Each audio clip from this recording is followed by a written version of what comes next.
All right, good afternoon, everybody. Thank you so much for coming out to FutureCon. This is just an honor to be here today and present later on the panel, as well as moderate our panel today with the two award-winning CISOs.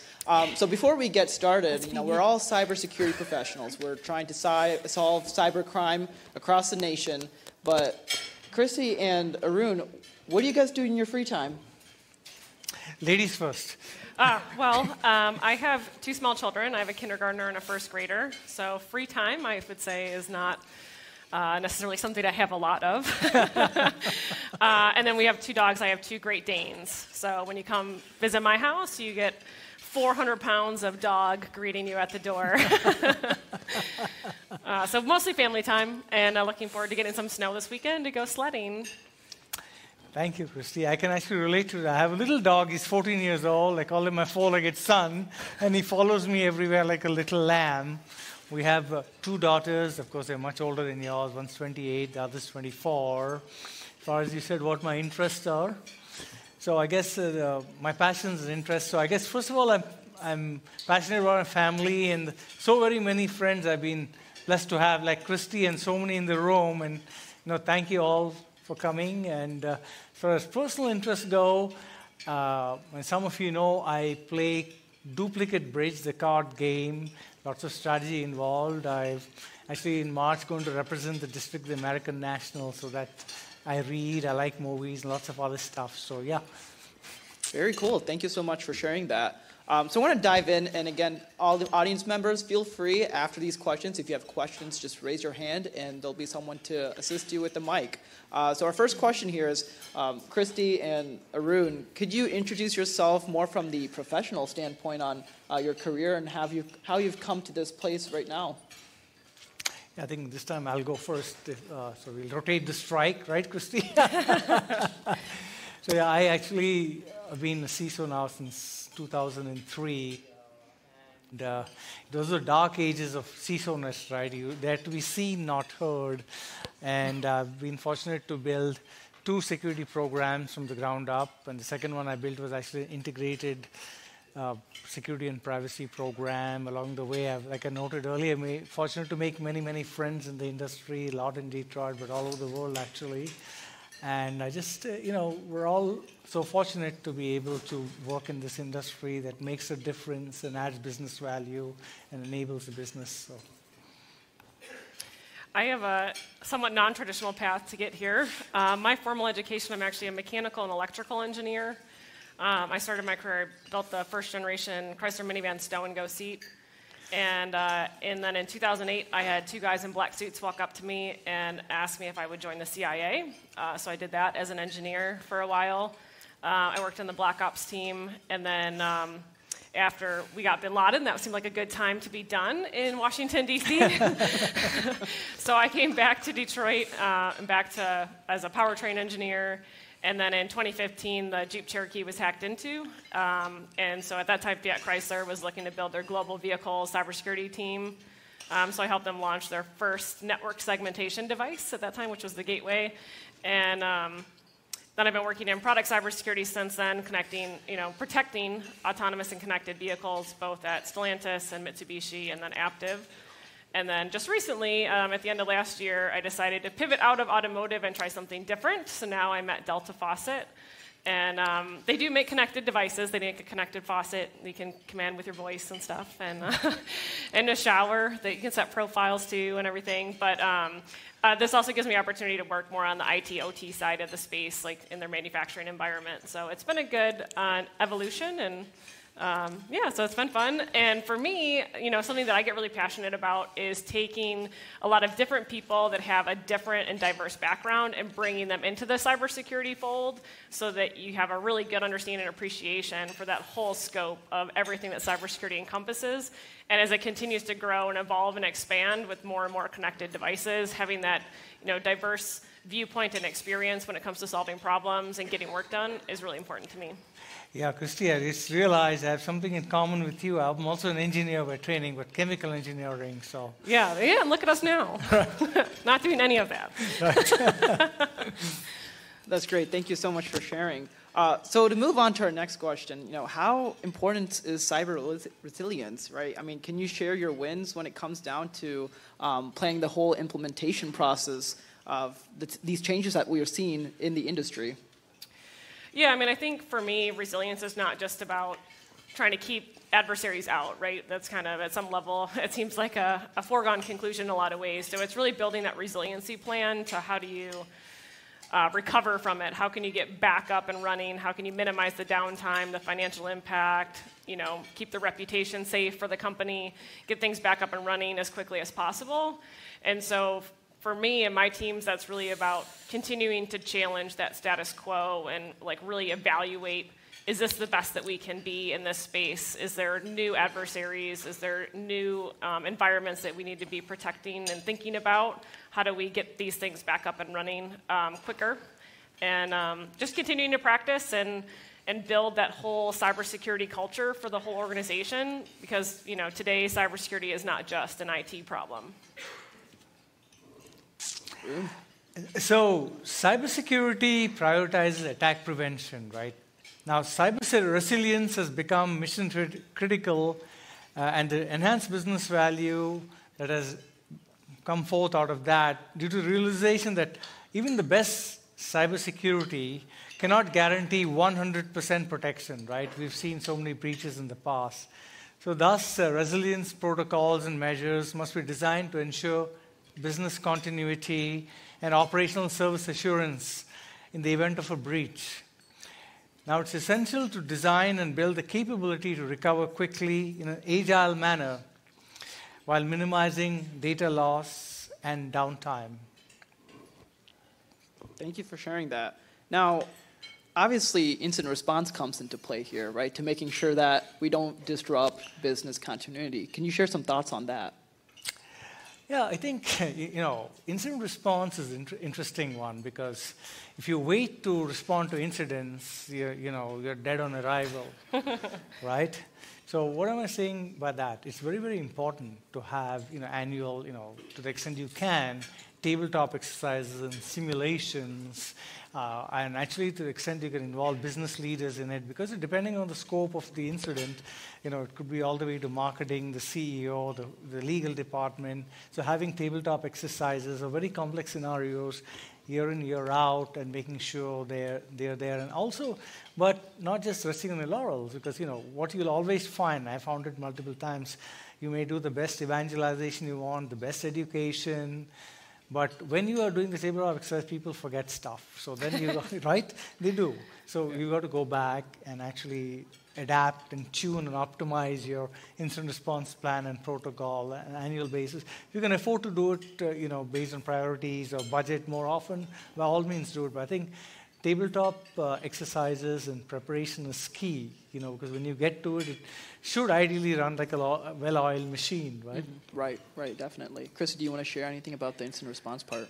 Yeah, I mean, I think, like he was saying, I think it's a lot about building trust across your teams, and especially as the workforce turns over quite a bit in this space and across a lot of different tech industries, is making sure that you know who the players at that table are and who they are today, and building that trust so that when you come to the table and you say, this is what I think we should do next, and this is how it's going to impact you, you've already kind of walked through that scenario, and you know that if I'm saying we need to shut down the manufacturing line, then that means something, and it's not doesn't spur a ton of debate if it's the right thing that we need to do right now, and then we'll figure out how to get it back online later, because we trust each other to do what's in the best interest of the organization. For sure, definitely. Now, as cybersecurity professionals, our goal is to never go through a cybersecurity incident, but what types of cyber attacks are you concerned about, and any advice on how to counter such attacks? Yeah, so I think I'm to go first on this one. So the exponential growth of the Internet of Things, projected to exceed 75 billion by 2025 by the organization called Statista, presents substantial security and privacy challenges, particularly in the context of widespread 5G adoption, right? And recently, I think it was last year, the Workada incident serves as a stark reminder, emphasizing the pressing need for CISOs to prioritize integrated IoT security and privacy in the strategic considerations. So this is a stark reminder that IoT devices have increased the potential ingress avenues for cyber attackers, especially because many IoT devices don't have good security, right? Now, this is also complicated by the era of, remote work or distributed work, because, heck, I do it myself. Sometimes I use my work laptop in the past to check my personal email or something like that, and these kinds of things sometimes can create a thing or take it to Starbucks or whatever, right? It becomes an IoT device. So the usage of inadequately protected devices and networks expands the attack surface, right, and the risks. Now, another concern that I have is ransomware, right? Ransomware will continue to be an evolving threat. Folks, these threat actors, and I know there's even, believe it or not, somebody trying to attack the company Okta specifically through identity. It's called Octopus, believe it or not. Mm-hmm. And there's so many of those, I can't remember all the names. And these guys will keep growing because they can attack it. So I would say for me, the IoT scares me and the ransomware scares me. Now, what can you do? I think at a macro level, to me, IoT, ransomware, there's just two types of incidents.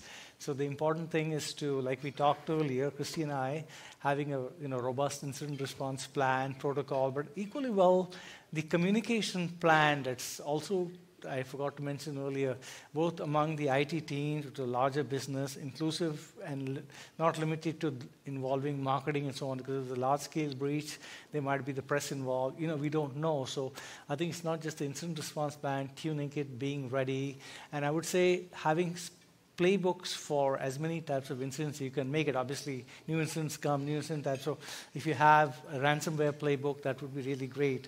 And therefore, during the tabletop exercise, calibrating not only the incident response plan at a macro level, but the ransomware as well. Or for example, one for supply chain attacks, the same sort of stuff, right? So I think preparation is key, communication is key, and like you said, building trust, the extended ecosystem of partners internally and externally is huge.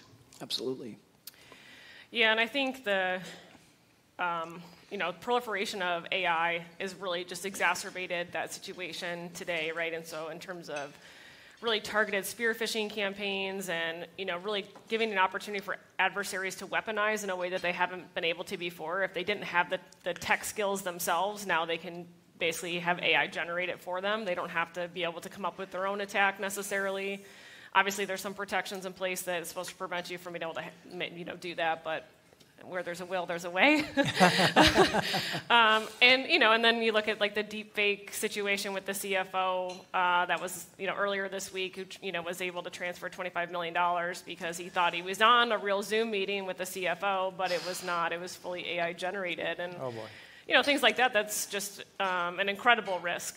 And in trying to educate our workforce and trying to build processes around the technology that gives us an ability to move quickly and to be able to do those types of things, it's kind of a concerning. So really for me, it's looking at what AI is enabling our adversaries to do and how do we protect against that. Absolutely, no, for sure. And I think the ethical standpoint, too, comes into this, right? With AI and what can you generate and what can you release? Is there going to be secure code analysis for developers that are using a lot of these AI tools? So I definitely agree with what you're saying. Now we're going to step back a little bit. And, both of you have had an amazing career. CISO at next year, and then from CIA to Aptiv to now, water faucets. Do I get a chance to answer the previous question, too? What's that? Can I answer the previous question, too? Oh, yeah, go for it, yeah. No, just to make sure. I think as we work all together on mitigating cyber threats and everything, the enduring lesson that I've learned during my career is to, I think, Christina has heard this, leverage the power of federation, right? So the benefits of building trusted partnerships, and Kristie touched upon that earlier, and alliances can help, build synergy, drive continuous improvement, and cost savings. As the old adage goes, better together, isn't it, guys, right? Yeah, no, absolutely. I definitely agree and echo what both of you are saying. But, coming back to your careers, what lessons did you learn in insight to your security roles right now and the course of your career? How has that prepared you to where you are right now? I think, it's just everything is so dynamic, right? Yeah. And especially as more and more things become connected and we have this broader interconnected ecosystem, and the threat landscape just continues to grow and evolve. And There's things even in the cybersecurity role that just changes.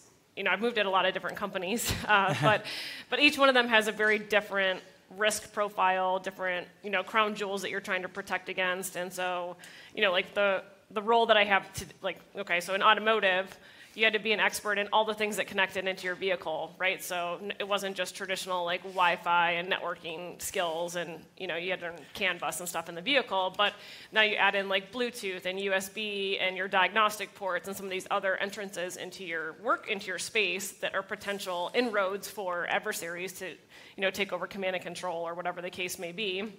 But now in my current role, where the auto industry doesn't sell anything direct to the consumer, Delta Faucets does. And so now I'm learning more about the digital website space. and so it's like everything is just continuous learning on all these different attack surfaces and elements that you need to try to have greater depth of knowledge and expertise on. And then we just keep adding more and more to that. So it's a very broad landscape. Absolutely. Arun, do you want to share some insights on that? Oh, absolutely. So I think I'll go another direction from Kristie, or complementary to her. I think the first most important thing is, back when I started, you've all heard this phrase. People say, InfoSec is a department of no. Put up your hands. Who all have heard that expression? InfoSec is a department of no, right? And me, guys. I'm collaborative by nature. That didn't really sit well with me. So for me, I think the calling card I made, especially in the previous security program I built, was to market security as a business enabler, right? To drive continuous improvement and leverage people, process, and technology in concert. Now, well, that's all very fine to say. So how did I actually start to do that and attune that approach? First thing is to actually start with the business mission and vision and the long-range goals, and then making strategic goals tied for the InfoSec, tied to the business mission. Because if you're not doing security to support the business mission and vision, basically what the hell are you wasting your time for, right? So having done that, then you would then have roadmap tied to the business mission and vision. Now that you've got that, how are you going to fuel it going forward? I think you talked about earlier, Kristie, building trusted partnerships, with the executive team, the upper management, even going to lunch and learns with them. I used to actually have something called the Information Security and Privacy Council to get in front of them. But in addition to that, I used to have coffee, I used to have lunch with them or whatever, to build a relationship one by one, because in order to sell your vision, you need to be able to connect with one person at a time, one relationship at a time. At the same point in time, obviously, we all have reporting responsibilities. So the thing is making sure that your progress report to the methodology explained earlier is very clear and concise, very visual with balanced scorecard, keep KPIs, so it's very clear for them, where are you at, what you need to do, what you can learn. At the same point in time, never wasting the opportunity, right? If there's been a publicized breach or something like that. Two things. One is how are you protected? Are you sufficiently protected or not? And if not, boy, isn't that an opportunity to ask them to help you, right? And they will, right?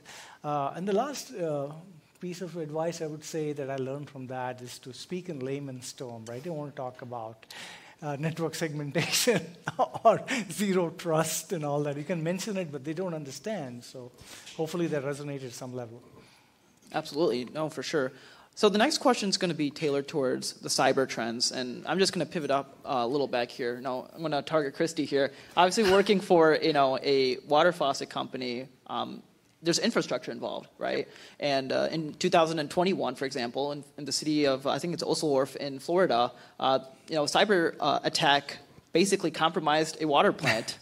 Right? pH levels were configured in a way, and many residents were impacted. So what cyber trends have you been seeing in both respective fields right now? Yeah. I mean, that's certainly critical infrastructure is under attack every single day. But in terms of the types of attacks, I think it's really just looking at that the proliferation of those complex attacks, ransomware as a service, targeted spear phishing, any more of those just become more and more capable with more and more AI tools out there. And then, just trying to come up with, there's a lot of data privacy associated with these elements and the different tools that we have and trying to protect both our current workforce, our vendors that we communicate with, the consumer data that we have access to, and just trying to bring that cybersecurity and data nexus together and building that full responsibility across the cybersecurity and privacy together. And so I think that's something that I would focus on. Absolutely. Arun, any cyber trends, insights you'd like to provide? Yeah, this is probably going to be a longest answer, and some of you will chuckle with what I have to say because you heard some of it before. But I think the first cyber trend I'm going to talk about is zero trust, right? Zero trust has come of age, right? With tailwinds such as the US cybersecurity executive order, it has become a unifying force for transforming cybersecurity strategy from the old castle and moat approach and focus on network packets to proactively protecting users, application data. So this, of course, reinforces identity as a digital perimeter and dynamically enacts the security of each connection based on the trifecta of identity, device posture, and session trust, right? Session risk. And zero trust is not a one-stop solution. You can't find any single technology that can do it. It's actually a coalition of multiple people, process, and technology safeguards, actually multiple layers of protection, or another way of saying defense in depth. It truly is, right? It also helps strengthen privacy because one of the key enabling features of zero trust, if you're progressive in your journey, you need to do business process mapping and data classification protection accordingly, right? And so zero trust, the trifecta of zero trust, identity, and software-defined perimeter, is really huge because as a business, what does it do for you? It helps to diminish risk and enhance productivity. It fosters business agility. Like if you're doing M&A and everything, you can spin things up very fast. Strengthen security and privacy. Helps you increase visibility to who's doing what across the entire ecosystem. The notion of anytime, anywhere authorized access, right? It reduces cost. For example, you can substitute the legacy VPN with zero trust network access. Many a time you help save cost. I did.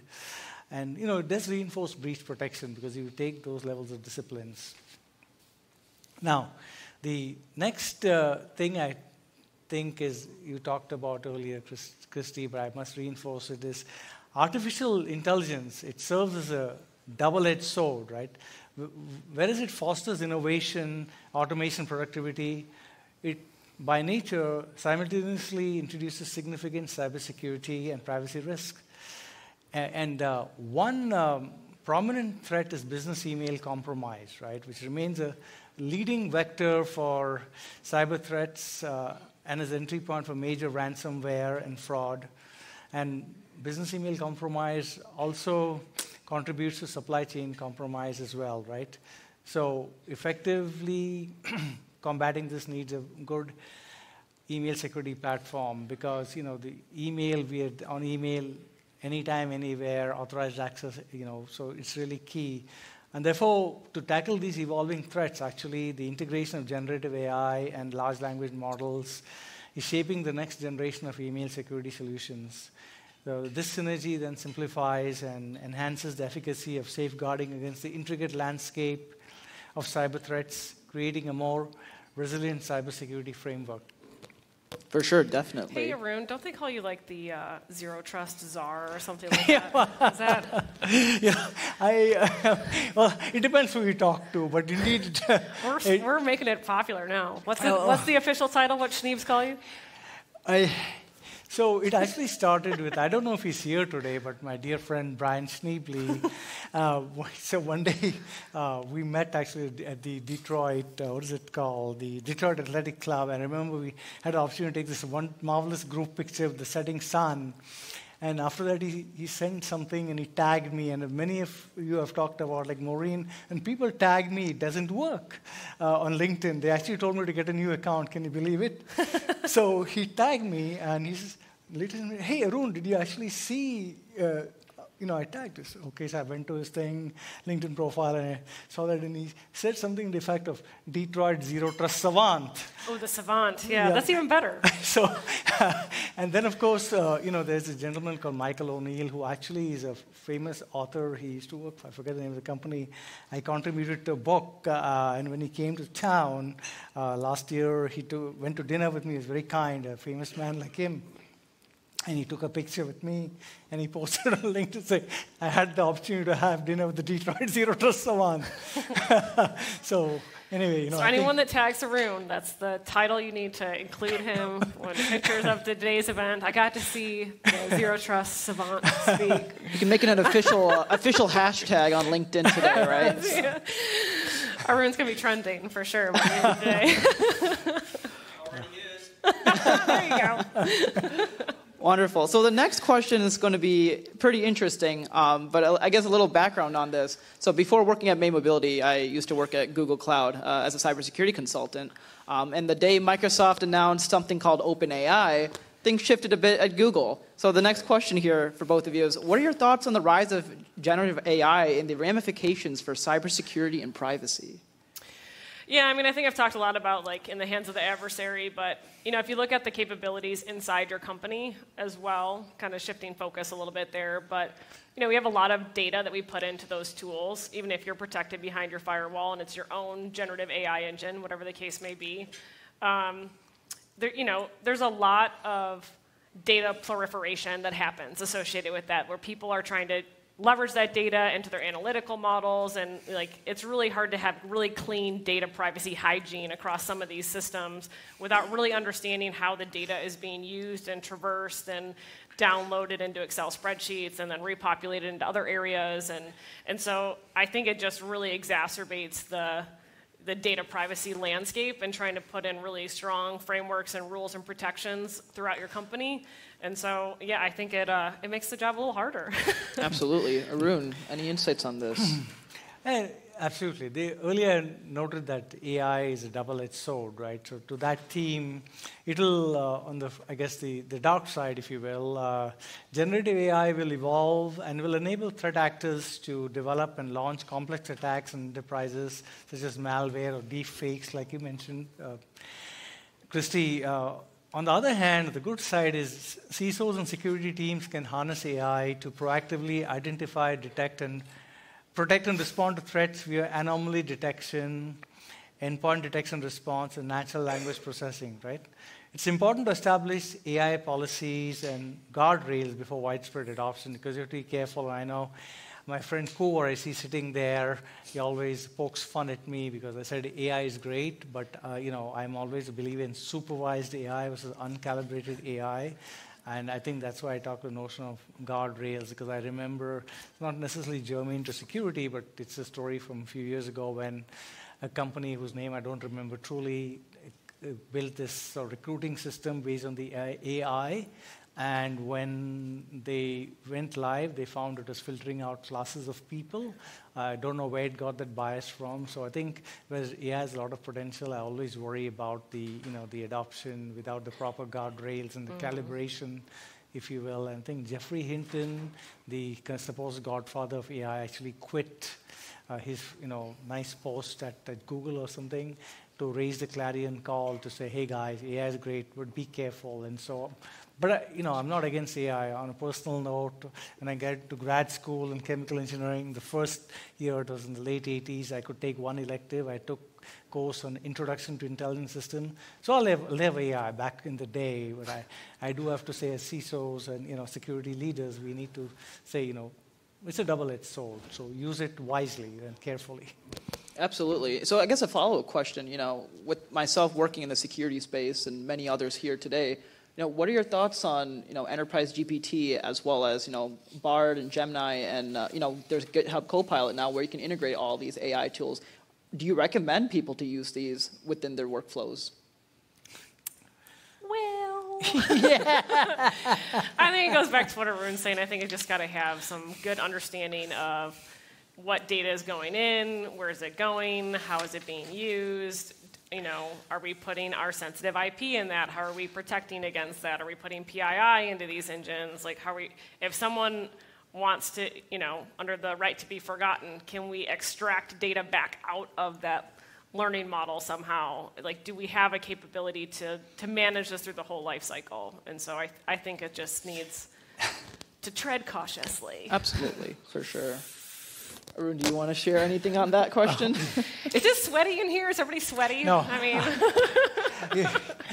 I was trying to protect my stomach by not drinking a lot of coffee, but geez, I need to get some. I'm poking fun at myself. Can you repeat the question again, please? Yeah, so this is more in regards to, do you suggest employees to start using OpenAI and ChatGPT and GitHub Copilot, integrating all these AI technologies into their workflow? No. No.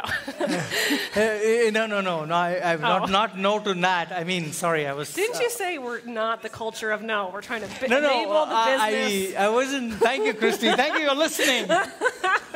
I was just trying to compose my thoughts. I wasn't no to the question. I was going to say no. I cannot say no because I said security should be an enabler, not a department of no. Right. So absolutely one. Sure. I think CISOs, back when I started talking about identity, I was way ahead of my time, right? People used to think identity, what is that? What is IAM? I just recently wrote an article that I posted on LinkedIn, the evolution of identity and access management. It was not so obvious it's a strategic cornerstone, right?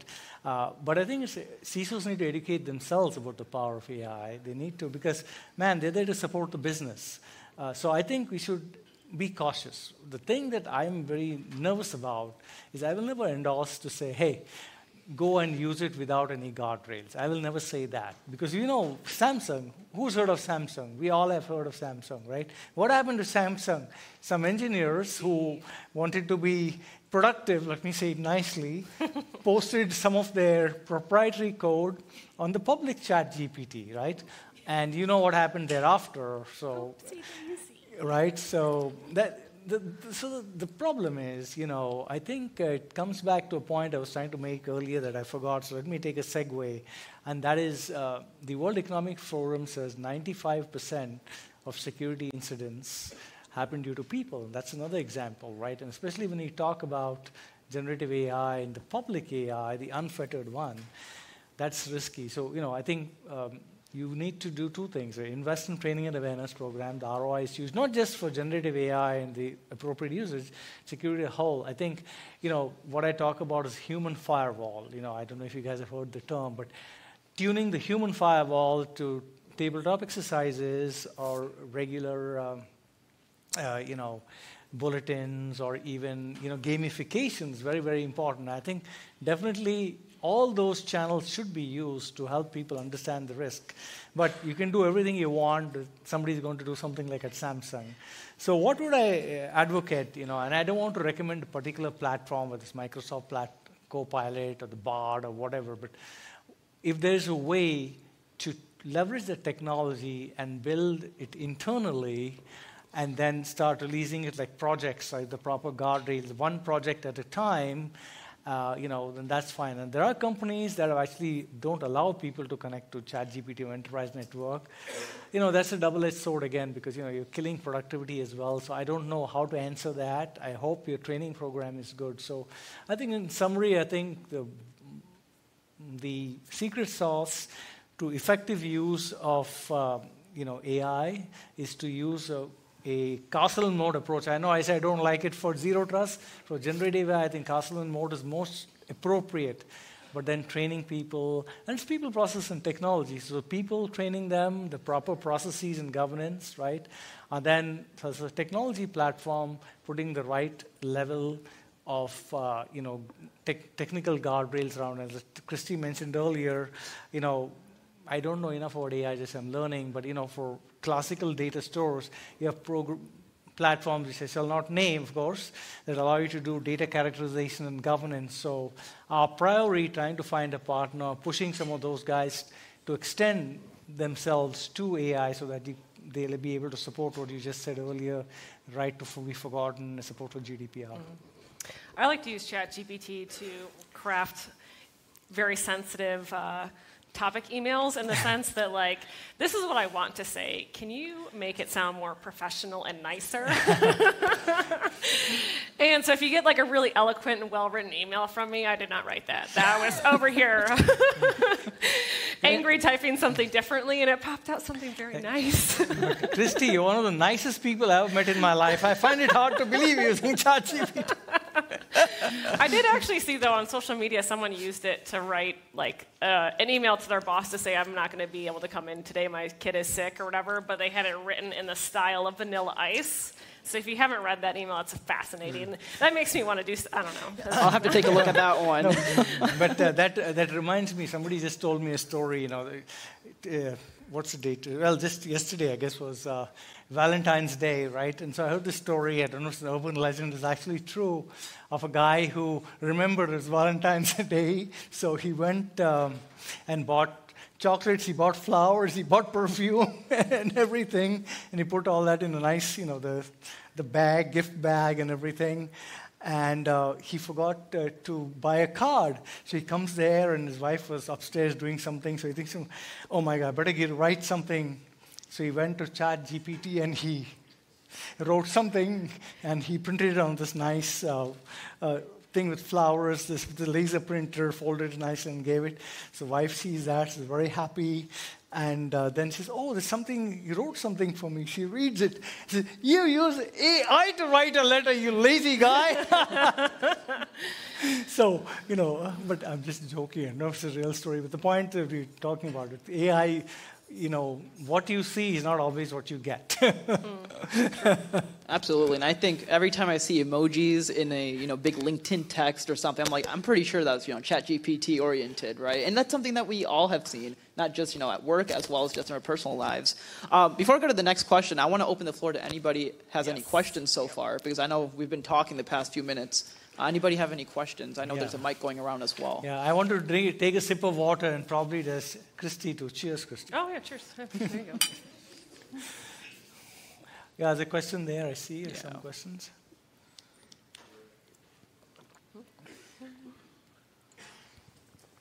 First off, shout out to you guys who graduated with mechanical engineering. Congrats for passing thermodynamics and heat transfer.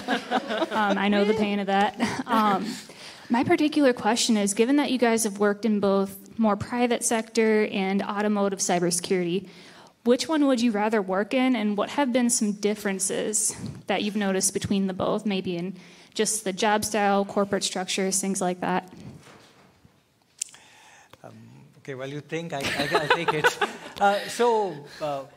Honestly, I've had two detours from the automotive industry. One was a startup, which was in, insurance, and prior to being in security, I worked for a manufacturer, but not in automotive.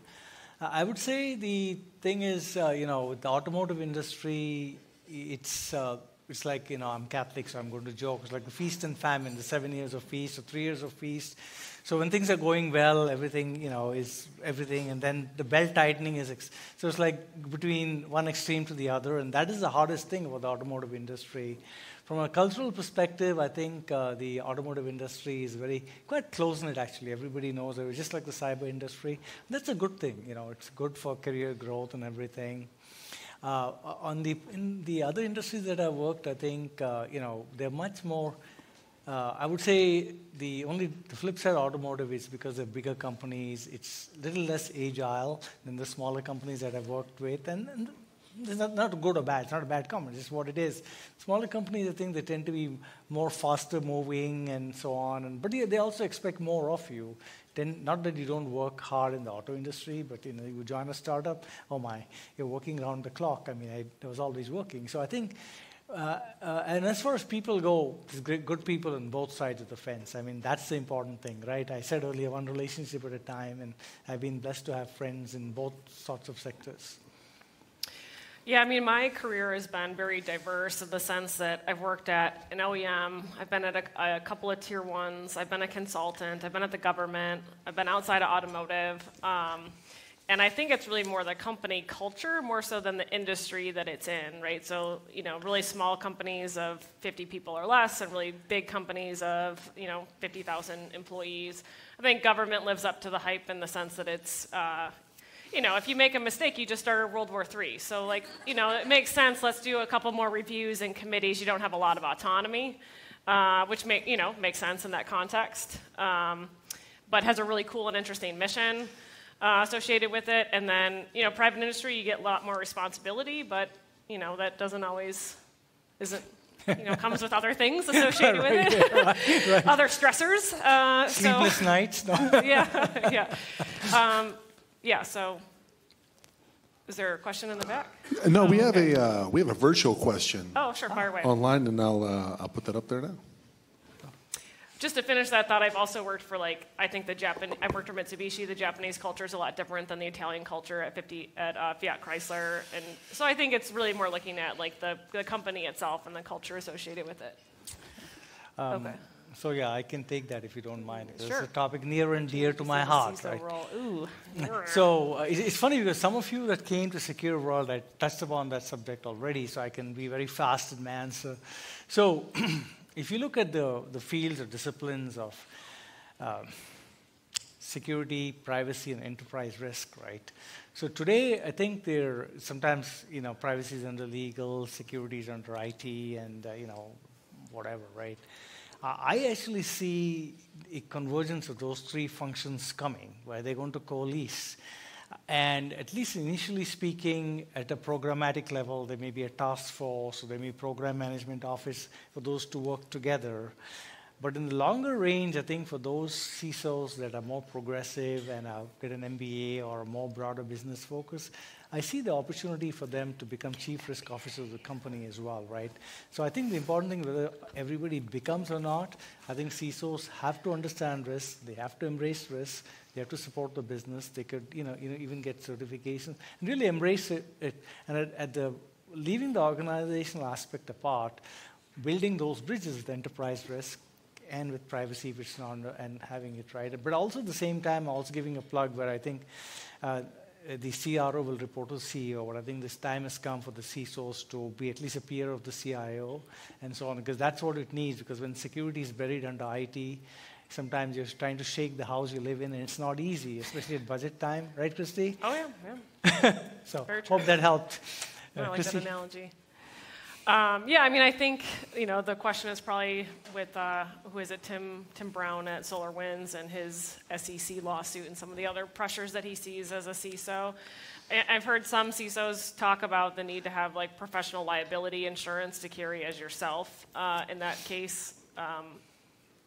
And I think you can make an argument for that as well, or, you almost have to enter into a little bit more of a CYA environment, unfortunately, where you're building more steering committees and trying to gain broader buy-in, that it's not just you as the expert in the room saying this is what we need to do and here's the risks, but getting buy-in from the rest of the organization, so you kind of are collectively making those decisions. It's not just you, in your own negligence or whatever the case may be for some of the more public accounts that have come out.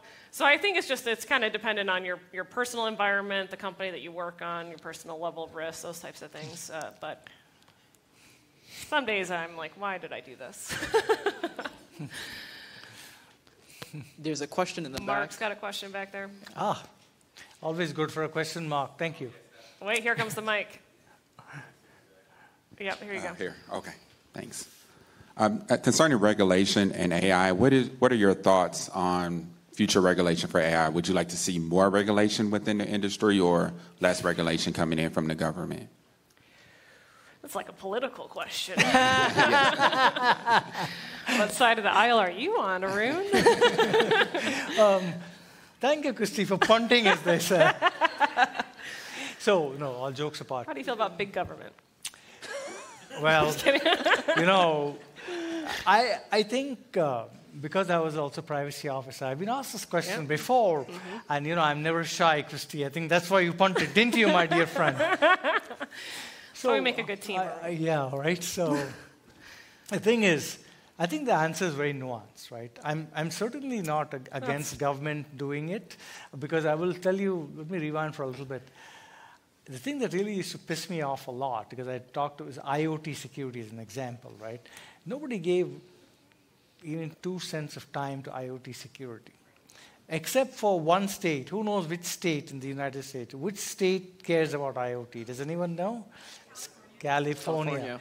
California is the only state so far that has an IoT regulation. Now, albeit it's not the strongest regulation, but it's a start, right? So they're trying to do the right thing. So I think there is a vehicle for that. And if you look at the US government, it also has an advisory or something on AI, which I've actually read. It's pretty good. So I think there's a role. Now, what I will say is, whereas I do support government providing the air cover and sponsorship, but it shouldn't be in a vacuum. What I'm trying to say is, let's just say government comes with, you do's and don'ts, or, whatever the hell you call it, some sort of directive, cyber directive on AI, for example. I'd much rather that what they do is they come with, a public-private partnership, like a think tank that would work collaboratively across the aisle. I'm not talking political aisle, if you will, but across the private-public aisle, and then it's taken back for feedback, like what are those things called, comments and whatnot, and vetted and ratified by those that are willing to engage.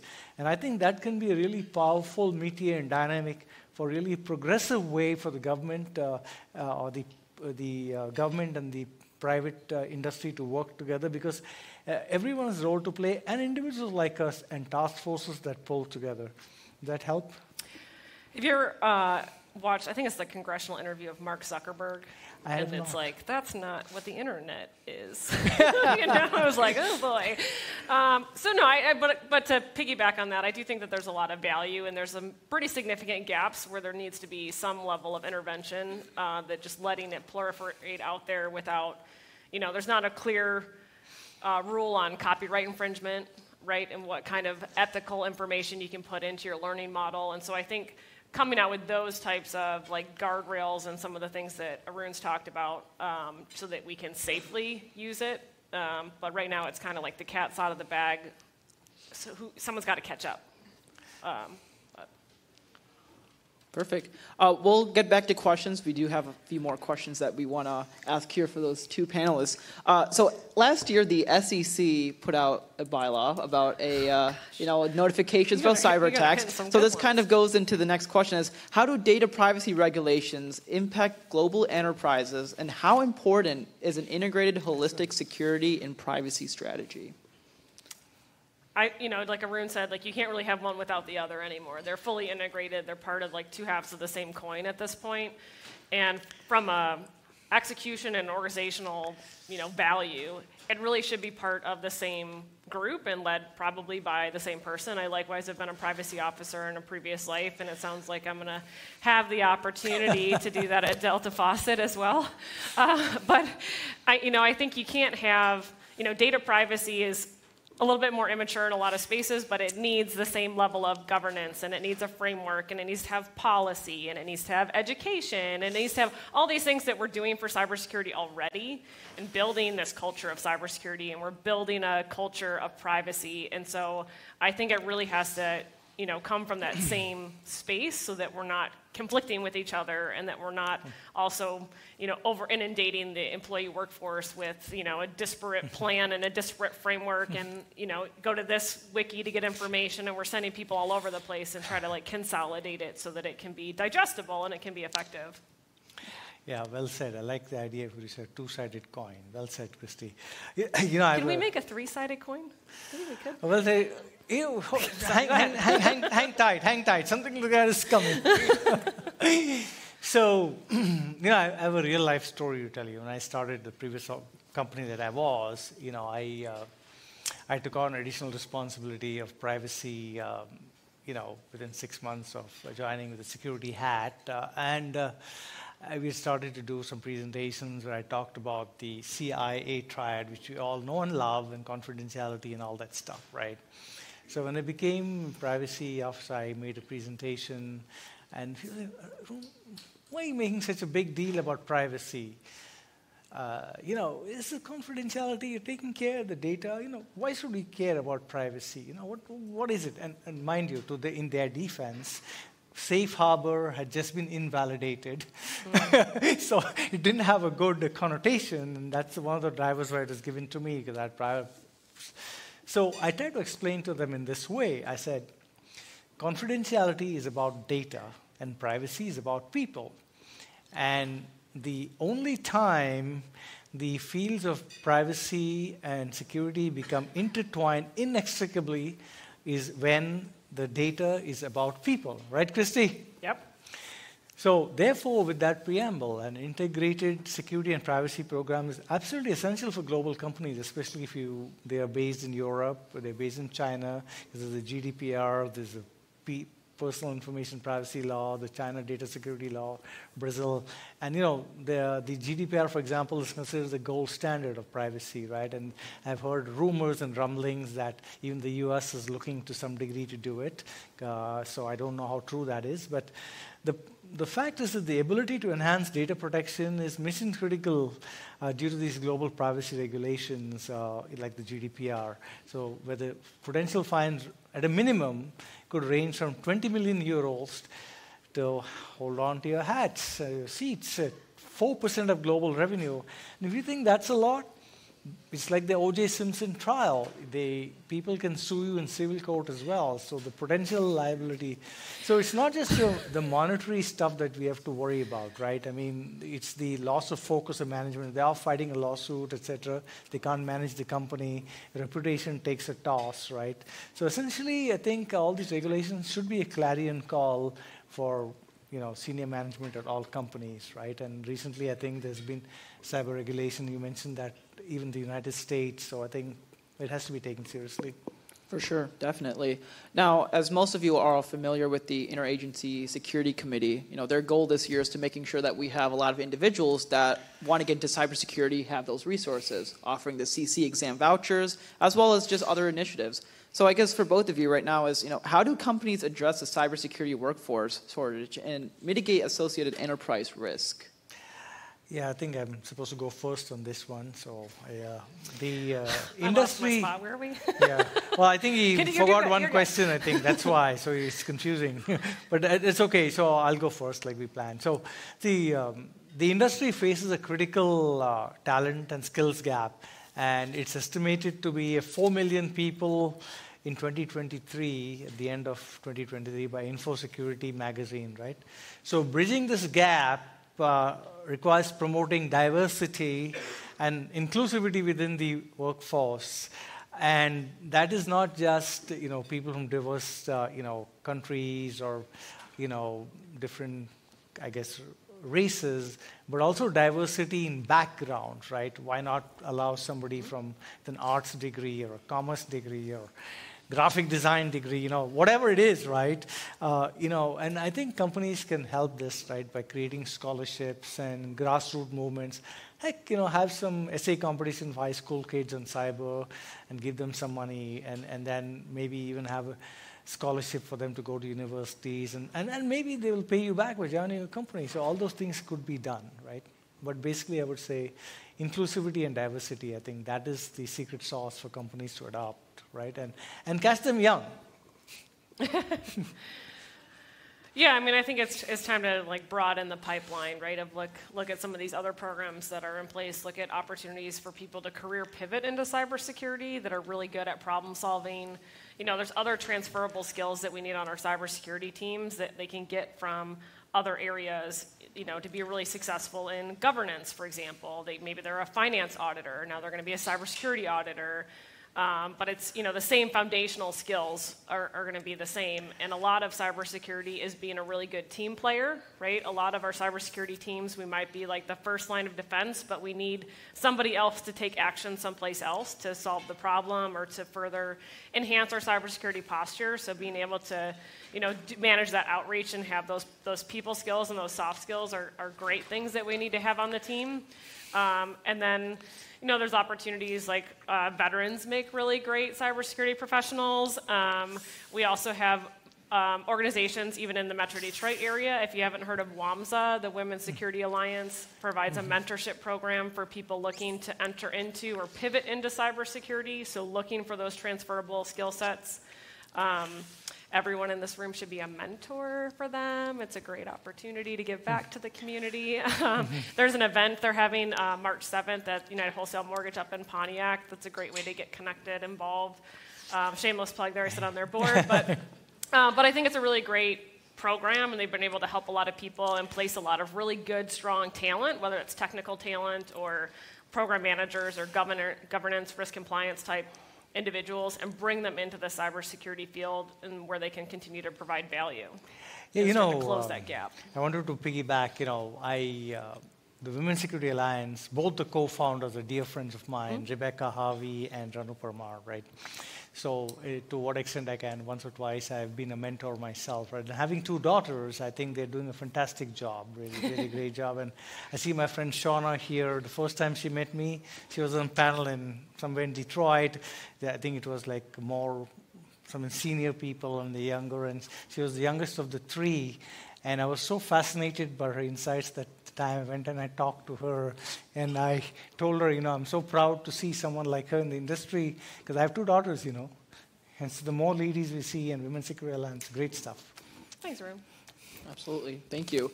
So I know we have around 4 minutes. Now 4 minutes left, but I do want to open the floor to any questions if anybody has anything. Nice. Thank you. As I see a question there. Yeah, thank you. Makes me nice. It seems to me that if we have a shortage of 4 million experts, we don't have a rational position. I think we're exaggerating the situation.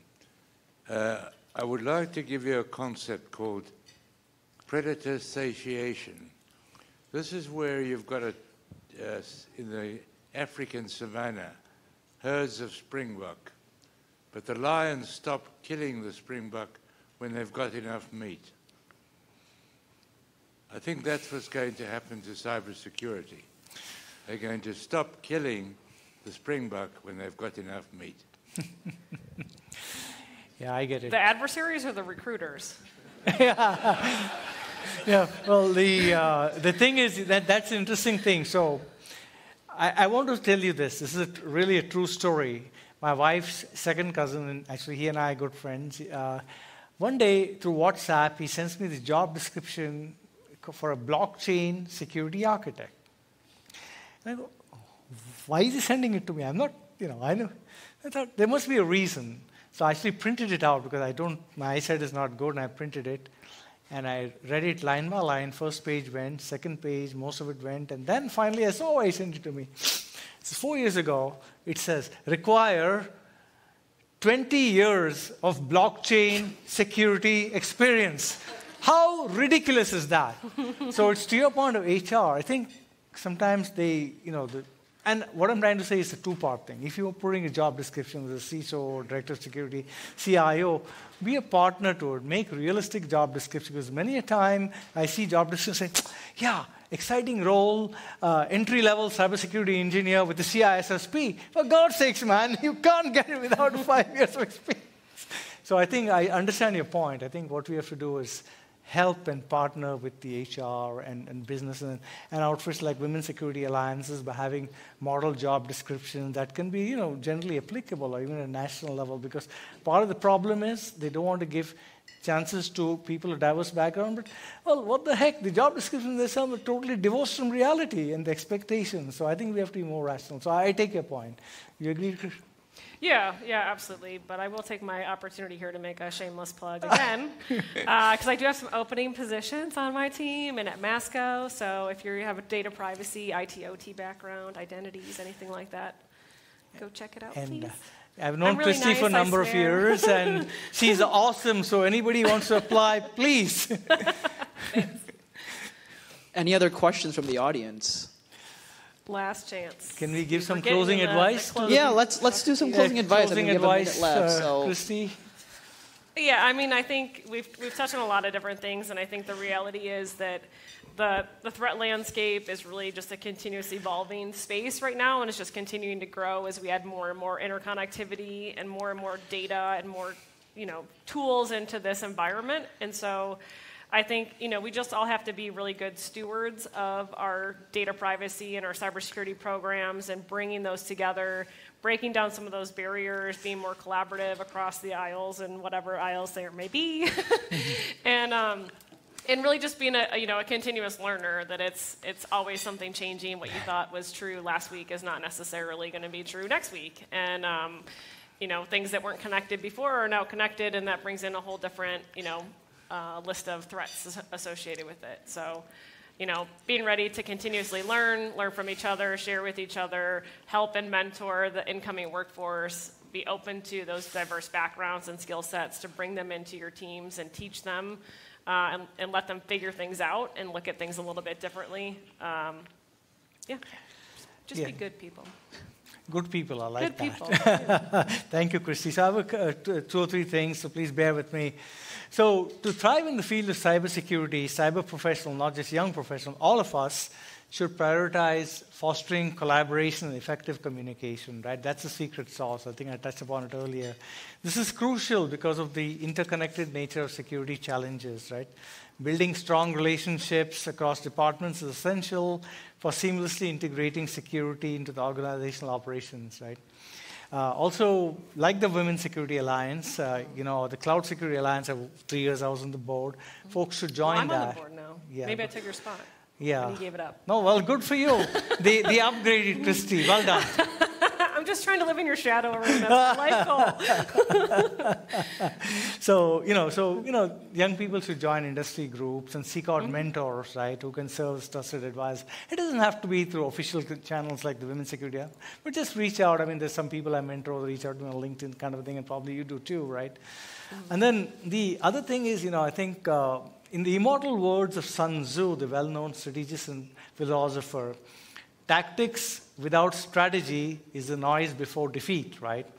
So, therefore, cyber professionals should develop the ability to envision threats and articulate complex security concepts to compelling narratives, right? Don't put people to sleep by talking jargon. You shouldn't do that. You just dropped Sun Tzu on these guys. That's intense. Well, gee, I got to do something, right? I have to act appropriately savant-like now that you label me. That's right. The savant is in our presence. I have to live up to the august denomination. And then by efficiently overseeing day-to-day operations, strategically planning and executing long-term cybersecurity initiatives, all of us can safeguard organizations from evolving threats and cultivate a culture of proactive risk management. Last but not the least, I talked about the power of federation, and therefore forging alliances with strategic partners and stakeholders, both within and outside the organization. It has emerged as a linchpin for mutual success and effective change management. Noteworthy initiatives in the technology ecosystem like the Spectra Alliance and the Zero Trust Alliance underscore the pivotal role of collaborative efforts in the constantly evolving cybersecurity landscape. And these are tech companies that realize that they're better together, and where they're not competing, they just band together these alliances, which has a host of benefits. Their customers, even if they don't all, get the benefit of shared threat intelligence and whatnot. And so I think the power of federation is here to stay, not only inside the company, but externally and between companies, corporate, and tech platforms as well. So that's all I have. Perfect. Sounds good. Let's give a round of applause for Kristie and Arun again. Thank you so much, everybody. And we do have a session later today, and looking forward to seeing you all then, too. Okay, thank you all.